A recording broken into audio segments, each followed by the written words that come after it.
जय गुरु जी संगत जी, मेरे यूट्यूब चैनल गुरु जी 13 ब्लेसिंग पर आपका हार्दिक स्वागत है। जय गुरु जी, शुक्राना गुरु जी। आप सभी साथ संगत जी को जय गुरु जी। गुरु जी आप सभी पर मेहर बनाए रखें।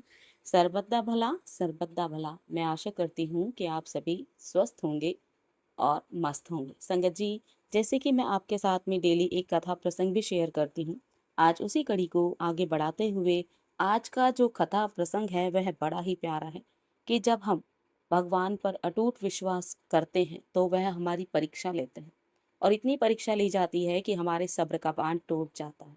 जब सब्र का बांध टूटता है तो हम भगवान की भक्ति छोड़ देते हैं। लेकिन कुछ ऐसे विरले भक्त भी हैं जो जितनी परेशानी आने के बावजूद भी भगवान का नाम सिमरन नहीं छोड़ते, और तब होती है उनकी असली श्रद्धा की परीक्षा, और वह सभी परीक्षा में पास होते चले जाते हैं। जिसने भगवान का दामन एक बार पकड़ लिया और ना छोड़े तो वही सच्चा भक्त कहलाता है। इसी तरीके से आज की जो कथा प्रसंग है वह है अटूट श्रद्धा की जीत। छोटा सा गांव था जहां साध्वी अपनी बूढ़ी माँ के साथ रहती थी। साध्वी का परिवार बेहद गरीब था, लेकिन उनका दिल बहुत अमीर था। घर के एक छोटे से कोने में उन्होंने लकड़ी का एक सुंदर सा मंदिर बनाया हुआ था, जिसमें उनके प्यारे लल्ला बाल कृष्ण विराजते थे। साध्वी दिन रात लल्ला की सेवा में लीन रहती थी। एक दिन गांव के अत्याचारी जमींदार ने एक झूठे कर्ज के मामले में साध्वी के छोटे से घर पर कब्जा करने की धमकी दी। जमींदार के डर से पूरे गांव ने साध्वी के परिवार से मुंह मोड़ लिया। विपदा की इस घड़ी में घर के आंगन में बैठी बूढ़ी माँ रोते हुए लल्ला की मूर्ति की तरफ देखकर कहने लगी, माँ, हमारा लल्ला कभी परेशान नहीं होता।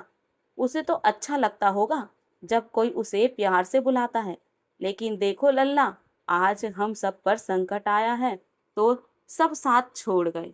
तभी साध्वी ने आकर अपनी माँ के कंधे पर हाथ रखा।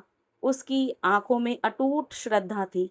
उसने बहुत ही शांत आवाज में कहा, माँ, भगवान अपने भक्तों को कभी भी नहीं भूलते, चाहे पूरी दुनिया साथ छोड़ दे, लेकिन श्री कृष्ण जी अपने लोगों का हाथ नहीं छोड़ते।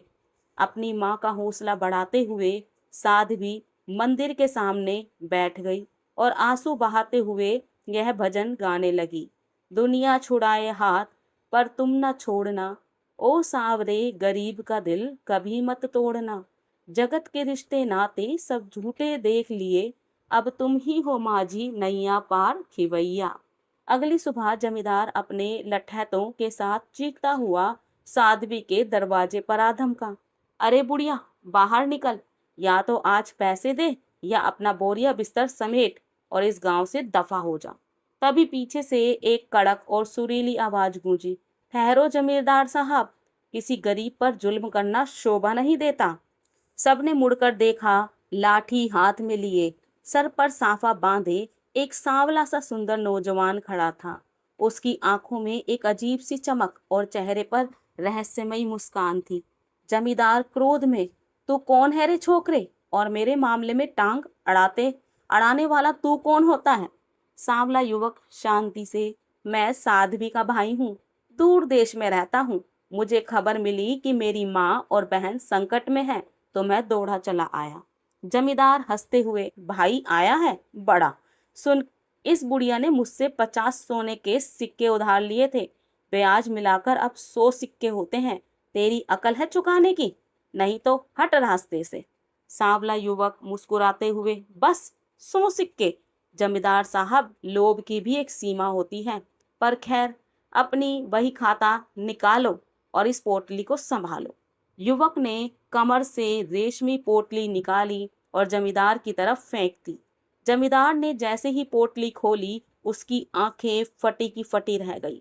उसमें शुद्ध सोने के चमचमाते हुए सिक्के थे, जिन पर इस संसार की कोई साधारण मोहर नहीं थी। जमींदार हड़बड़ाते हुए, यह तो पूरे सोने के सिक्के हैं, पर तुम इतनी जल्दी इन्हें कैसे कहां से लेकर आए हो? सांवला युवक गंभीर आवाज में, जमींदार, जो ईश्वर के भक्तों को सताते हैं उनका हिसाब बहुत महंगा होता है। आज तुम्हारा हिसाब चुकता हुआ, अब दोबारा इस चौखट पर नजर भी मत आना, वरना याद रखना कि इस भाई की लाठी में बहुत जोर है। युवक के तेज और प्रभाव के आगे जमींदार का अहंकार ढह गया। वह डर के मारे अपने लठैतों के साथ चुपचाप वहां से भाग खड़ा हुआ। साध्वी और उसकी माँ दौड़कर बाहर आई। माँ ने रोते हुए कहा, बेटा तुम कौन हो? हमारा तो कोई बेटा या भाई नहीं था। युवक मुस्कुराया और बोला, माँ, जिसने तुम मुझे सच्चे दिल से पुकारा, मैं उसका भाई, उसी का बेटा बन जाता हूँ। जैसे ही साध्वी बाबा के पैर छूने के लिए नीचे झुकी और ऊपर उठी, वह युवक गायब हो चुका था। चारों तरफ चंदन की महक फैली हुई थी। जब दोनों भागकर घर के अंदर मंदिर में गई तो देखा कि लल्ला की मूर्ति के चरणों में थोड़ी सी ताजी धूल लगी हुई थी। साध्वी की माँ समझ गई कि उनका लल्ला ही भाई बनकर आया था। हृदय परिवर्तन और गांव वालों की ग्लानि। अभी माँ और बेटी इस चमत्कार को देखते रो रही थी कि बाहर लोगों के कदमों की आहट सुनाई दी। साध्वी ने बाहर आकर देखा तो पूरा गांव उसके आंगन में इकट्ठा था। जो गांव वाले कल तक मुंह फेर कर निकल रहे थे, आज उनकी नजरें शर्म से झुकी हुई थी।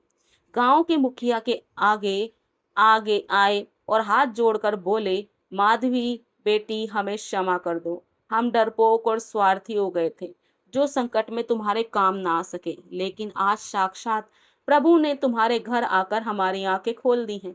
तभी भीड़ को चीरते हुए जमींदार दौड़ता हुआ आया। उसके माथे पर पसीना था और वह सीधे साध्वी की मां के पैरों में गिर पड़ा। जमींदार रोते हुए, मुझे माफ कर दो माँ, मुझसे बहुत बड़ा पाप हुआ है। जब मैं वो सोने के सिक्के लेकर अपने घर पहुंचा तो जैसे ही मैंने तिजोरी खोली, वे सिक्के गायब हो गए और उनकी जगह पर सिर्फ तुलसी के पत्ते रह गए। और जब मैंने अपनी बही खाता देखा तो तुम्हारा नाम का कर्ज अपने आप मिट चुका था। वह लाल स्याही से लिखा गया था। साध्वी का कर्ज अब कन्हैया के जिम्मे है। मैं समझ गया माँ, वह कोई साधारण लड़का नहीं बल्कि खुद द्वारकाधीश थे। मेरा घमंड चूर चूर हो गया है। यह लो तुम्हारे घर के असली कागज, मुझे माफ कर दो।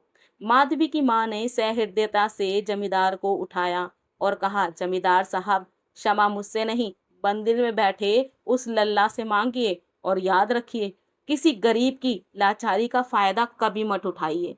उस दिन के बाद से जमींदार सुधर गया और उसने गांव के गरीबों की मदद करना शुरू कर दिया। गांव वाले अब साध्वी के घर को लल्ला का दरबार मानते हैं। हर शाम वहां पूरा गांव इकट्ठा होता है। साध्वी के साथ सुर में सुर मिलाकर गाता है, क्योंकि सब जान चुके थे कि चाहे पूरी दुनिया साथ छोड़ दे, लेकिन श्री कृष्ण अपने भक्तों का हाथ कभी नहीं छोड़ते। संगत जी, बहुत ही प्यारी कहानी या कथा प्रसंग था। और मैं आज अपनी वाणी को यही विराम दूंगी। जय गुरु जी, शुक्राना गुरु जी, जय जय गुरु जी, जय जय श्री राधे राधे, जय गुरु जी।